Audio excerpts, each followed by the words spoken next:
Hey, what's up guys? This is Anthony from Anthony's Customs, and for this review, we are looking at the Marvel Legends Hand Ninja. This is the one that they were selling on Hasbro Pulse, the website. If you're not familiar, they have a website, they sell things on it. It's an army builder type figure. It comes in this little box with like just a plastic or paper bag to hold the figure and accessories. Very different setup. It's only 16 bucks or so, something like that. So this is a very unique item to review because the strange thing is it's like just as good as any other release, and the only real difference is the packaging. So you might say, but it's a repaint, so they're going to sell them cheaper. But I mean, basically every single Marvel Legends is a repaint. So this is very strange to me. We're going to talk about all of it. So let's go ahead and get it off the stand and take a closer look. This guy stands just about, let's say 6.5 inches, not counting the little tip of his hood. And that's going to make him pretty close to about 16.5 centimeters. And as far as I can tell, it's the exact same figure as the one that we already reviewed, but in black and with like the pale skin and red eyes, which is cool. It's not lacking any detail. That's what's strange to me about this is, yeah, okay, it's an army builder repaint, 16 bucks, but it has more paint on it than most Marvel Legends. I don't get it. I don't get it. Or molded plastic and paint. So we have the different colored boots, we have the black pants, the black main outfit, different colored belt here, different colored belt here with buckles, ties, and throwing stars. We have the painted wrist wraps here, painted strap here. The face has the gray, like balaclava type thing with the eyes and the eyebrows painted. Like, there's plenty of detail on this guy, more detail than we normally get to see. So I'm not sure why it's cheaper, unless they can just charge less sometimes when they feel like it, which is interesting. It's an interesting thing. Maybe we can talk about that in the comment section below, guys. If it's all coming down to the packaging, then shit, I'll take a big price cut on my Marvel Legends and have these little tiny boxes, because I frankly don't mind a little box like this. In fact, I think it's kind of cool. It takes up way less space, has cool artwork on it, and it saves me $7 per figure. It's a very strange situation, but aesthetically speaking, yeah, it's mostly black plastic, it's a mostly black figure, but they did put a lot of extra detail on here, mostly black character design, but they did add the extra detail like the different straps and things, so I think that's fine. Shading would be nice, of course, but hey, this is enough. This is more than enough for the price point. Like, this makes me happy at a $16 price point, whereas most of the $20 to $25 Marvel Legends are a huge disappointment. I think they're going to need to figure out some kind of balance here. But aesthetically speaking, I think this one is fine. There are a few issues here and there like we talked about before with the Hand Ninja mold, but this version doesn't change any of that. And it's pretty darn good, so I'm going to give it an 8 out of 10. There's lots of little, like just the little buckles and things being painted makes a big difference, and it looks fine.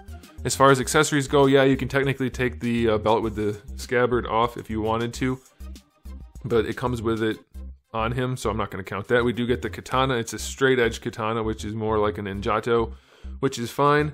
That's a good thing, I guess. Pretty cool. However, they have it going in the scabbard the wrong way, but because it's straight, you can probably just ignore the fact that it's meant to go the other way and do that. That way, if you wanted to have him drawing it and you really wanted it to look a certain way, you could do that. That would be very difficult to draw, though. Generally speaking, a Ninjato would be a shorter sword because its straight blade would make it harder to draw straight out. But either way, that's fine. Works, no problem. That is okay. We also do get a couple of commas. I believe that's what those are called. Anyway, those are nicely done. That's fine. Then we get some alternate hands. So we have the 2 gripping hands and the 2 wide open hands. Definitely would prefer a set of fist hands, but what the heck, give them some accessories and you'll be fine, so it's not really too disappointing. I'm going to give it an 8 out of 10 for accessories. That's pretty good. I do think fist hands are kind of an essential thing, but this will do.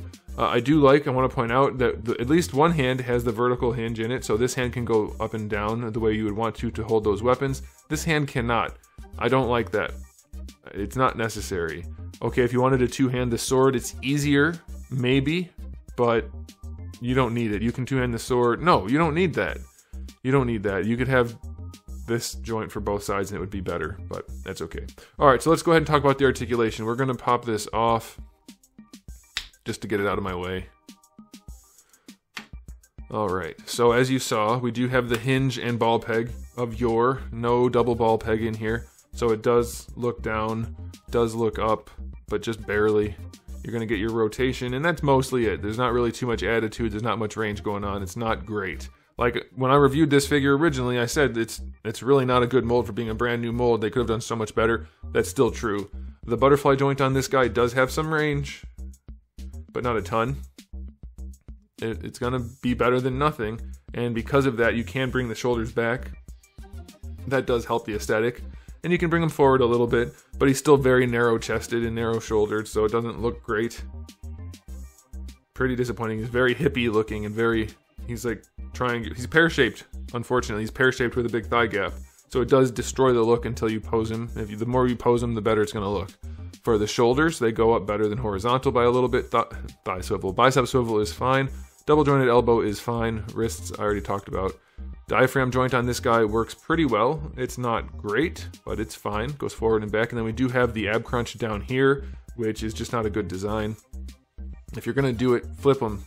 Put the ball peg down here, let the whole torso move around like it would at the waist, and then put the ab crunch at the rib cage so you can do better. As it is, it's very limited to pose because this only helps going forward and back. Whereas if they were reversed, you could lean them to the side. And now you can't. That's as much as you're going to get. So yeah, it is still very limited in the torso. Not a great design. Very thick skirt piece. Again, big thigh gap. Hips go out to the side fairly well, though. Only about 45. Could be, not quite even 45. Could be better. Yeah, I guess it's about 45. Going forward,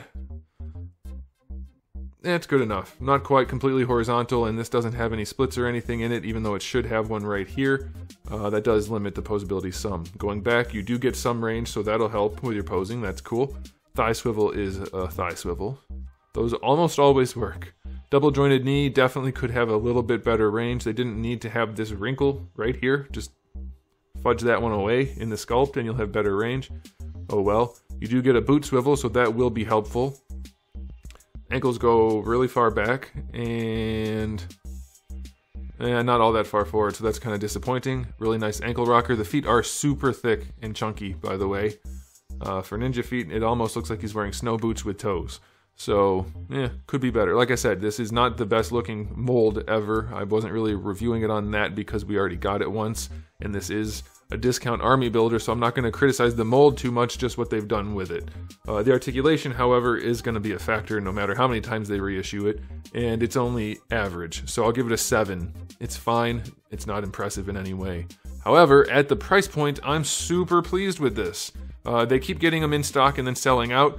If you're into this sort of thing, keep an eye out for it and you might be able to find one. I got one just to review. I don't army build anymore. I got rid of all my doubles of like shield agents and things like that.